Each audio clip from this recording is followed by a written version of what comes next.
J'ai vécu 44 ans à la Chaux-de-Fonds. Si j'ai fait quelque chose de positif dans ma vie, j'ai fait quelque-chose. C'était justement ma décision d'aller en Suisse. Voilà. Je m'appelle Ángel Belsa Ventura.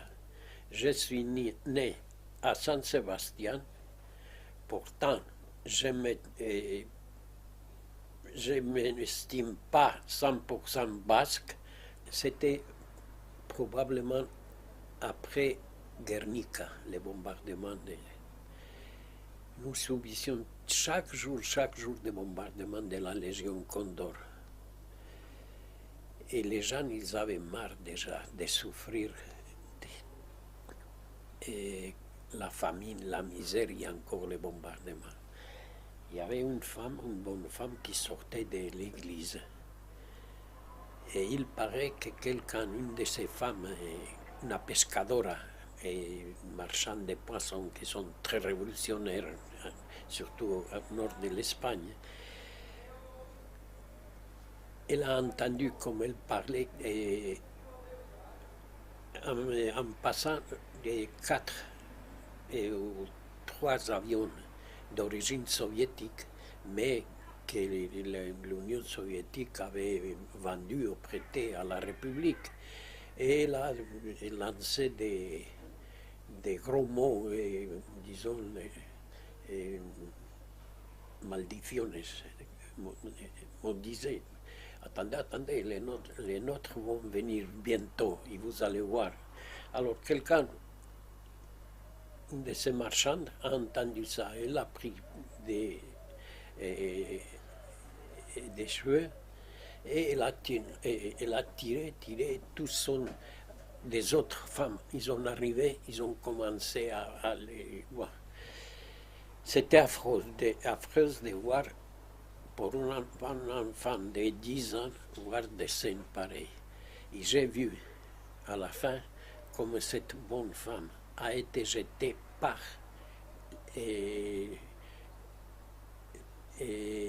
la rivière depuis un pont. Alors ils ont décidé d'évacuer moi, mon frère Luis et José Manuel, qui avait 4 ans encore. Nous sommes allés à l'ayuntamiento à inscrire mon père. Alors je ne sais pas pourquoi les fonctionnaires qui travaillaient là, ils s'opposaient à que nous inscrire dans la liste pour la Russie. Alors je déduis par là que mon père était de gauche vraiment parce qu'il a donné un coup de poing sur la table, il a dit ou bien vous mettez dans la liste pour la Russie à mes enfants, ou sinon ils restent ici. Mes meilleures années, c'était 39-41.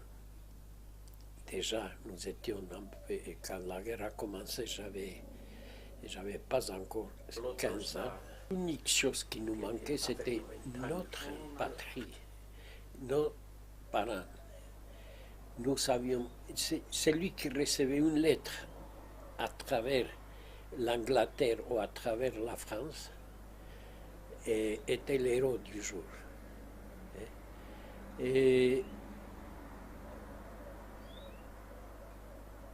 Mais une fois la guerre mondiale commençait, même ces liens qu'il y avait, cette, disons, route à travers l'Angleterre par des gens qui bénévolement transmettaient d'Espagne, envoyaient les lettres à Londres, en Angleterre, et après mettaient dans une autre enveloppe. Il y avait une femme, je ne me souviens pas comment elle s'appelle, qui s'occupait de ça, une Espagnole, qui était aussi réfugiée comme nous, qui mettait dans une enveloppe et nous envoyait à Moscou la lettre. Moi, je n'ai eu la première lettre que j'ai eue, c'était 12 ans presque après, le 12 mars 1949.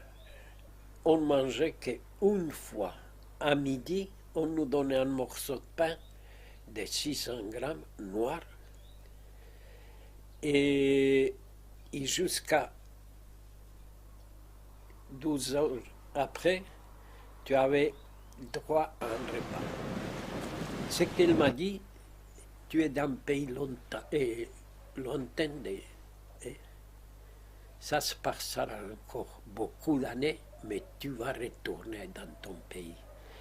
Et plus encore extraordinaire, c'est que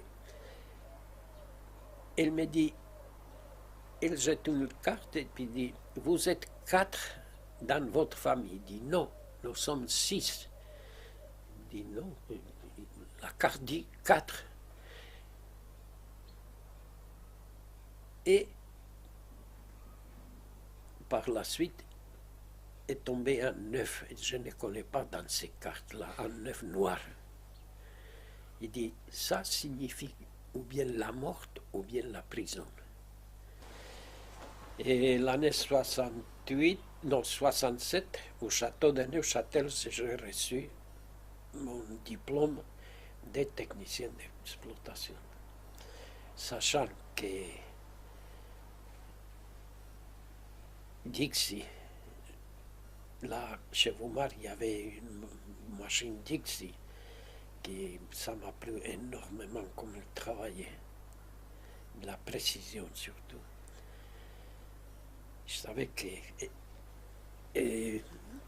y avait beaucoup de machines Dixie qui partaient pour la Russie. Alors je suis allé là, le chef du personnel dit, ah écoutez, justement j'allais mettre une annonce que j'avais besoin d'un technicien d'exploitation. Vous pouvez venir demain, le directeur, M. Bellman, il est au Japon, mais il sera demain ici. Alors parlez avec lui. Alors vous viendrez, oui, oui, parce que sinon mais non. Alors c'est Bellman. Quand il a su que je connaissais les Russes, alors il était enchanté. Vous pouvez venir commencer demain. Il m'a convoqué. Il voulait m'exclure tu n'oses pas, un homme du parti, parler mal de l'Union soviétique. Mais je dis, mais tu es idiot. Si quelqu'un va en Union soviétique qui voit que c'est pas vrai ce que tu racontes, voilà, tu auras un communiste qui sera ton ennemi. Alors il voulait m'exclure du Parti communiste. Quand j'ai parlé avec Castella de ces affaires-là, une fois que j'ai commencé en 1er mars 68 à travailler à Dixie, et nous avons fait plusieurs voyages en Russie avec lui.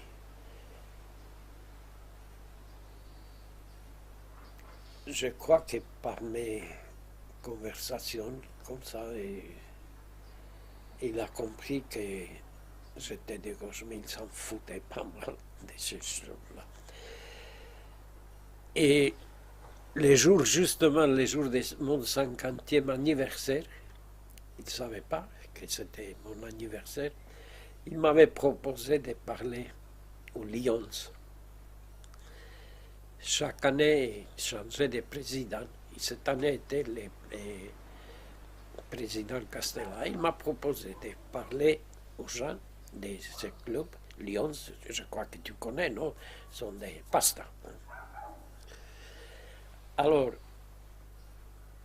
j'ai fait l'allocution, ils m'ont applaudi, posé des questions. Après, il a invité toute ma famille d'y aller après vous, là, à manger, et vous me passez là. Mais je dois dire que lui, question idéologique, il s'en foutait pas mal. C'est que comptait sur les affaires. Je suis, parce que c'était un secret, mais j'ai su avec les années qu'il était pour construire à Kharkov les moteurs des tanks, des chars de combat T-87. ¿Puedes quitar tu gorro un rato, por favor?